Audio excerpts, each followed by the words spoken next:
नमस्कार मित्रांनो, जय हिंद। आज या व्हिडिओमध्ये आपण एक छोटीशी माहिती रिकवर करणार आहे।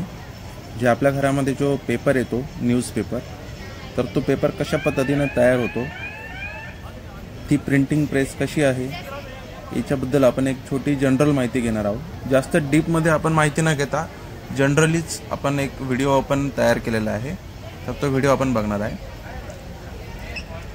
आपल्या घरामध्ये जो न्यूजपेपर येतो, तर तो न्यूजपेपर कशा पद्धतीने प्रिंट केला जातो। आपण जर एखाद्या झेरॉक्सच्या दुकानावरती गेलो आणि 10 पेजेस प्रिंटिंगसाठी दिले, तर ते एक 5 ते 10 मिनिटांमध्ये किंवा 5 मिनिटांमध्ये तुम्हाला प्रिंटआउट करून देतात। पण ही जी प्रिंटिंग प्रेस आहे, ही जी फॅक्टरी आहे, इथे हजारो लाखो संख्येने पेपर्स प्रिंटआउट होतात। दोन्ही साईडनी कलर प्रिंटआउट होतात आणि ते महाराष्ट्राच्या प्रत्येक जिल्ह्याच्या आणि घराघराच्या कानाकोपऱ्यात इथे पोहोचतात। तर ती जी मशीन आहे, तर ती किती मोठी असेल याचा तुम्ही अंदाज करू शकतात किंवा या व्हिडिओमध्ये सुद्धा बघू शकता। ही जी मशीन आहे, तर ती एक एसटी महामंडळाची जी बस असते, जेवढी रुंद असते तेवढी त्याप्रमाणे ही रुंद असते आणि 10 बसेस एका मागे एक जर उभ्या केल्या तर एवढी लंबी ही मशीन असते। म्हणजे जवळपास एक 40 ते 50 मीटरपर्यंत ही मशीन असते आणि या मशीन्सला वेगवेगळे आउटलेट्स दिलेले आहे, वेगवेगळे चेंबर्स आहेत। त्या चेंबर्समधून हे पेपर्स प्रिंटआउट होतात आणि बाहेर पडतात। जसं तुम्ही इथं बघू शकतात की हे जे पेपरमधून जो पास होतं या 2 रोल्समधून, हे एक प्रकारचे छापे आहे। त्या छाप्यामध्ये प्रिंट काय करायचं आहे याचा एक छापा ऑलरेडी तयार केलेला आहे या मशीनने आणि तो छापा तयार केल्याच्या नंतर ब्लँक व्हाईट पेपर त्या दोन्ही रोल्सच्या मधून पास आउट होतो आणि हे रोल्स तुम्ही बघू शकतात। हे पेपर्सचे ब्लँक रोल्स आहे आणि हे रोल्स वेगवेगळ्या चेंबर्समधून पास आउट होतात आणि ते त्या छाप्यापर्यंत जातात आणि छाप्याच्या मधून ज्या वेळेस हे रोल मधून पेपर पास होतो, तर त्यावेळेस त्या छाप्यावरती जे काही बी असेल, तर तो छापा शाईयुक्त असतो, म्हणजे त्याच्यामध्ये शाई असते। तर त्या छाप्यावरती जे काही बी असेल ते सगळं या पेपरवरती दोन्ही पण साईडनी सेम पद्धतीने इथे छाप्यावरती उमटतं। तुम्ही बघितलं असेल की पेपरचे ज्या पुरवण्या असतात त्या 5 ते 6 प्रकारच्या वेगवेगळ्या पुरवण्या असतात। तर त्या वेगवेगळ्या पुरवण्यासाठी इथे जसं की आपण एक फॉर एक्झाम्पल 6 ते 7 जर पुरवण्या असेल तर वेगवेगळ्या पेपरवरती ते सगळं काही वेगवेगळं लिहिलेलं असतं। तसे 6 ते 7 मशीन्स असतात। त्यात पुन्हा शहरी पेपर वेगळा, ग्रामीण पेपर वेगळा, त्याच्यानंतर प्रादेशिक, हे अलग अलग पेपर्सचे असे 6 नमुने असतात आणि त्या पद्धतीने आउटलेट्स तेवढे दिलेले असतात। तर मग ही जी स्पीड चालू आहे सध्या, ही स्पीड फार स्लो चालू आहे। तुम्हाला दाखवण्यासाठी किंवा मग डेमो म्हणून आम्ही ज्यावेळेस व्हिजिट केलं तर त्यावेळेस डेमो म्हणून आपल्याला या मशीनची जी स्पीड ते स्लो लेवलला त्यांनी चालू करून दाखवली होती। परंतु या मशीनला खूप मोठी आणि खूप जास्त स्पीड आहे। हजारो लाखोने पेपर या फॅक्टरीमधून निघतात सकाळच्या वेळेस आणि ते डिस्ट्रीब्युशनसाठी जातात। तर विचार करा, यांचा जो कलेक्शन आहे किंवा यांचं जे पेपर बनवण्याची जी स्पीड आहे ते किती जास्त असेल। तुम्ही बघू शकता इथे पेपर अटकले आहे मशीनमध्ये आणि ते काढता आहे।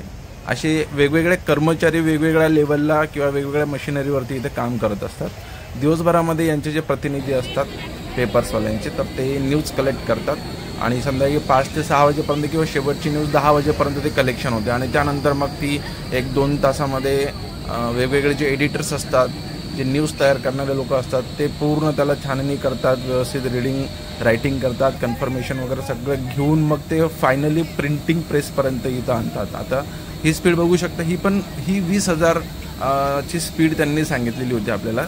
तर ही टोटल स्पीड याची 35,000 पर मिनिट असा काहीतरी त्यांनी आम्हाला सांगितलेलं होतं।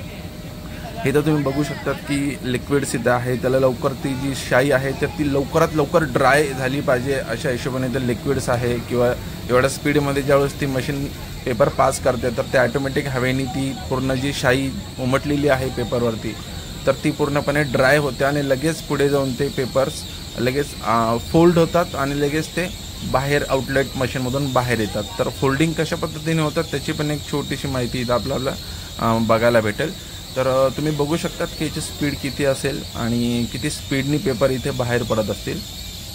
तर अशा पद्धतीने आपण एक छोटीशी माहिती इथं घेतलेली आहे। तर हे जे पेपर्स बघा, तुम्ही आउटलेट बघू शकतात की 1 बाय 1 किती 20,000च्या स्पीडनी एवढ्या फास्ट पेपर येत आहेत। तर विचार करा, जेव्हा 35,000ची स्पीड याला चालू असेल त्यावेळेस किती फास्टेस्ट पेपर बाहेर येत असतील आणि किती सारे कर्मचारी या मशीनवरती काम करत असतील। तर अशा पद्धतीने इथे पेपर्स तयार होतात आणि हे पेपर्स तयार झाल्याच्या नंतर विविध जे विक्रेते असतात त्यांच्याकडे येतात. हे बघा, ही फोल्डिंग मशीन तुम्हाला दिसत असेल की वरती कशा पद्धतीने पेपर फोल्ड होतो आणि तो फोल्ड होऊन बाहेर आउटलेटमध्ये येतो. त्यानंतर आपण हे पण बघितलेलं आहे की इकडे जे रोल्स असतात पेपरचे जे रोल्स, तर ते रोल्ससुद्धा तुम्ही बघू शकता इथे की किती मोठ्या प्रमाणात इथे रोल्स आलेले आहेत, गठ्ठे आलेले आहेत त्याच्यावाले. ते शिफ्टिंग करण्यासाठी ही मशीन इथे वापरल्या जाते. ही सगळी जी शिफ्टिंग आहे या मशीनद्वारे केली जाते आणि रोल्सचे इतके सारे गठ्ठे इथे येतात की ते एकावरती एक साचवून ठेवण्यासाठी या मशीनचा इथे वापर केला जातो. आणि तुम्ही विचार करू शकता की हे जे रोल्स आहे, हे रोल्स पेपर रोल्स जे आहेत तर ते झाडांपासून तयार केले जातात. झाड तोडले जातात आणि झाडापासून मशीनद्वारे इतके बारीक पतले आणि व्हाईट पेपर इथे तयार केले जातात. म्हणून बरेचसे लोक म्हणतात की बाबा झाडे मध्ये जास्त तुम्ही जर का न्यूजपेपर वाचण्यासाठी भर दिला किंवा मोबाईलमधले जे पेपर्स आहेत ते जास्त करून वाचण्याचा भर दिला तर तुम्हाला जास्त हार्ड कॉपी जी असते त्याच्याकडे जास्त बघावं लागणार नाही किंवा जास्त ते घेण्याची पण गरज पडणार नाही आणि त्यामुळे तुमचे जे झाडे वगैरे आहे तर ते वाचतील. या कंपन्या ज्या आहेत, जेवढ्या बी पेपर्स कंपनी आहे, प्रिंटिंग प्रेसेस आहे, त्या सर्व प्रिंटिंग प्रेसेस यांना असं मोठमोठे जे गठ्ठे आहे पेपर्सचे ते बाहेरून आयात करतात. देशातून परदेशातून विविध प्रकारचे झाडे तोडले जातात, मोठ्या प्रमाणात झाडे तोडले जातात आणि अशा पद्धतीने ते इकडे आणून पेपरद्वारे इथे आपल्यापर्यंत तो न्यूजपेपर पोहोचतो. म्हणून आपण कमीत कमी न्यूजपेपर हार्ड कॉपीद्वारे वाचला पाहिजे. जास्तीत जास्त आपल्याकडे सर्वांकडे आता मोबाईल आहे, मोबाईलचं युग आहे, त्यामुळे तुम्ही मोबाईलच्या थ्रू जर पेपर वाचले तेवढी आपली बचत होईल, आपली झाडांची बचत होईल. कारण की लोक झाडं तोडतात पण लवकर लावत पण नाही आणि लावले बी तर ते लवकर वाढण्यासाठी खूप वेळ लागतो. तर अशा पद्धतीने आपण इथं न्यूज कशी बनते, पेपर कसा प्रिंटआउट करतो याची छोटीशी माहिती घेतलेली आहे. जर तुम्हाला व्हिडिओ चांगला वाटला असेल तर व्हिडिओ नक्की शेअर करा, लाईक करा, कमेंट आणि सबस्क्राईब. धन्यवाद. जय हिंद.